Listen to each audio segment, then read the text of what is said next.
Right, so this is question 6 to 10. And let's look at that. Oh, so solid. Um, some of the bigger points, or the key points here. Again, the date is the 1st of July. We have a year end, 30th of April, X5. Materiality is at 24,000, based on a 0.5% revenue threshold. So they typically request for their goods to be paid for in 30 days. So these are the numbers here. In terms of they gave you this, they gave you this. I suppose intuitively you would have just calculated the trade receivable days just in case, so you could get a feeling or sense of what was um, taking place. So they seem to have reduced their days. I thought this was quite, when I first calculated that, it was quite interesting, um, given that they had quite a significant increase in volume of sales, if you like. Um, I mean, I didn't have any no numbers to look at margins in terms of GP margins, but it is interesting that you've had such a large, almost like a 400, 300% increase in revenue, and yet your trade receivable days have come down. Interesting. So it's either you have, I mean, you have very good credit control, or you have a new client, maybe changing the margin. We don't know, but it does raise suspicion that it's possible that um, either you have some revenue issues, some cutoff issues. I would probably go with that personally. Maybe think there are some cutoff issues with revenue. That's what jumps to mind. So I'd be doing some more sales cutoff testing. Um, and as a result of that, by default, if you're overstating revenue, it could also lead, if you like, to the idea that you don't have enough receivables, or you're assuming, or either you've made a lot of credit sales, lots of credit sales, and so you're hoping, you're not assessing receivables properly. So what you really have here is that your receivables are not, you're really hopeful, but you probably need to be putting in more provisions. So in effect, we have a potential understatement of trade receivables. Um, and that's just that you might be over trading. I think that's the feeling here. It just feels a bit over trading. Anyway, let's carry on. So we have these clients here, all very interesting. I think good question, because I think we've discussed before, the circularizations in themselves only prove existence. Circularization in itself does not prove valuation. If you're looking for valuation, you need to look at post year end. Yes, we've talked about that. Post year end cash receipts, post year end's cash. So a lack of circularization jumps out at you and should tell you that we haven't quite proven existence yet. But I suppose if you don't have circularization and yet you received the money, which I thought was interesting here. So you had no circularization, but you had received the money. So it could be a source of comfort, I suppose. So in effect, you could argue that receipt of funding is a way of proving existence, or can manage that risk. Anyway, um, so here we are. They give you some more information that within M&M you have 3 invoices here that are dated quite a while ago, June 2004. As you can see, there is a credit balance here, credit balance, and so, but they have argued that they will reverse it into trade payables, and the balance from Tuting relates to um, quite a while, back, 3rd of March, 3rd of March X5. So that's not, well, sorry, forgive me, not a while back, just before the year end. But it has, if you like, there's been a payment. For me, it feels like there's a discount outstanding. So it seems they've paid it. You're given a discount, and it's not been written off, as in it's not been written out. Well, who knows? There's a potential. The argument here is that there's a discount issue here, and they have paid. So that's good. Right. So let's come to the question. Um, let's come to the question. So they ask you what are the key assertions that that make most sense here. First of all, receivables is an asset, right? So you remember that with the assets, it's about existence and not occurrence.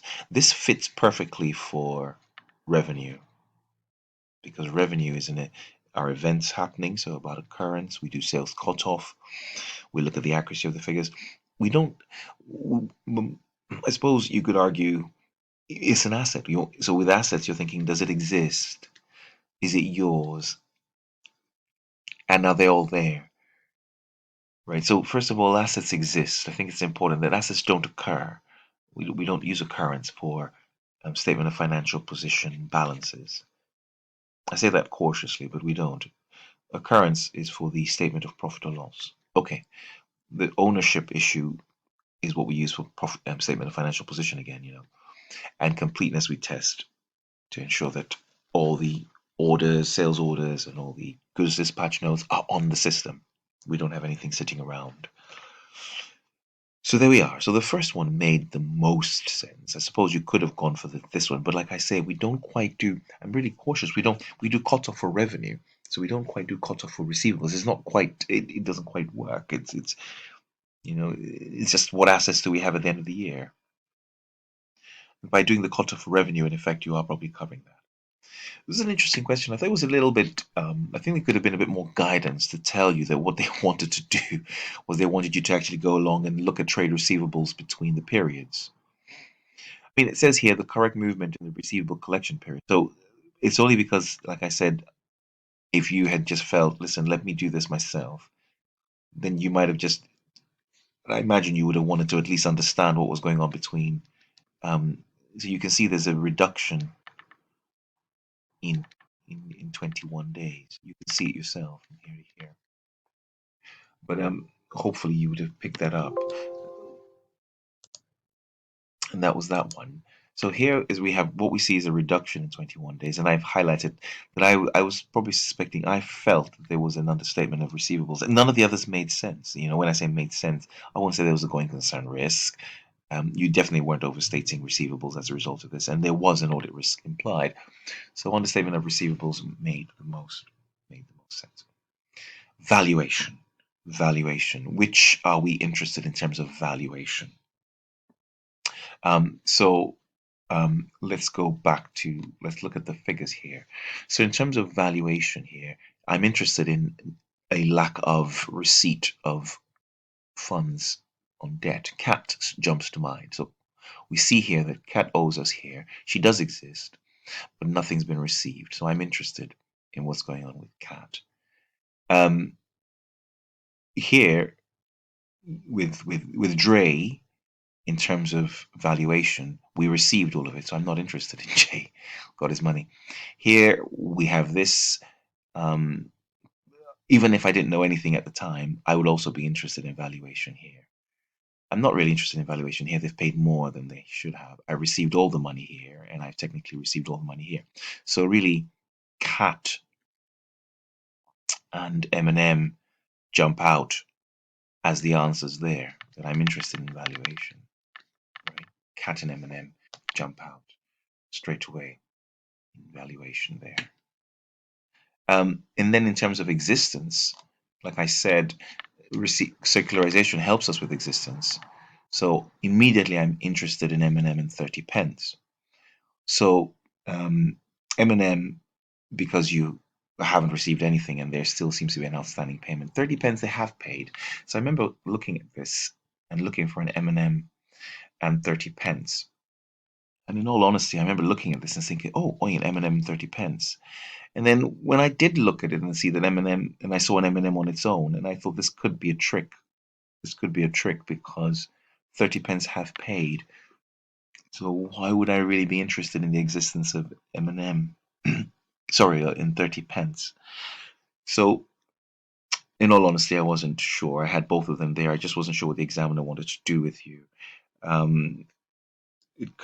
knew I was hovering between the two because I felt, would I just for the sake of, but I can see he's paid. So if you like, I think when I finally looked at this, when it said further investigation, before conclusion, I just said, well, I'm going to go with M&M because in terms of further investigation, I have enough after-date cash test to prove that 30 pence is not a problem because they have paid. So that was what eliminated this for me, and I went for D. So just I'm just going through helping you understand my thought process and what can help with guidance there. So the answer here was D. D, that's what I went for. Interesting one here. We realize that these guys are errors. So there's 25,000. Materiality is 24, so it is material. Immediately, they need to reduce that. They need to drop that by 25, right? Because it's telling you here that this 2417 is to do with something else. So there's 25,000 outstanding. You need to write that off straight away. So D was definitely on there. They wanted two answers. This was ridiculous. An adjustment is always necessary anyway. Even if in the management letter you will tell them to adjust, even if it wasn't material, you would still be asking them to adjust. And so this is a control issue, isn't it? Because they create an error, they put this together in error. So you want to make sure you're reviewing the controls and just to ensure there are no other errors, because you might have other invoices that have been raised. Who knows? This could be a real issue. So anyway, we have there, because in a way you're almost just creating direct debit trade receivables credit revenue without even, you've just created an asset and income if you have these errors.